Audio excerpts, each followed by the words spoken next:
Guys, today we'll talk about how to fix or how to solve restore on AliExpress. To know how to fix or how to solve restore on AliExpress app, you should just go to settings.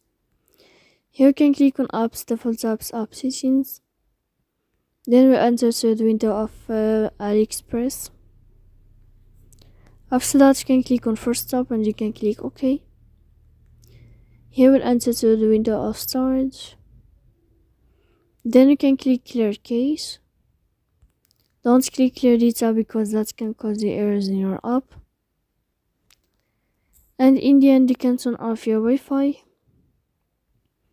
And you can wait a moment to turn on your Wi-Fi again. So please don't forget to support us by like and subscribe. See you next time in another video, and thank you for your attention and your watching.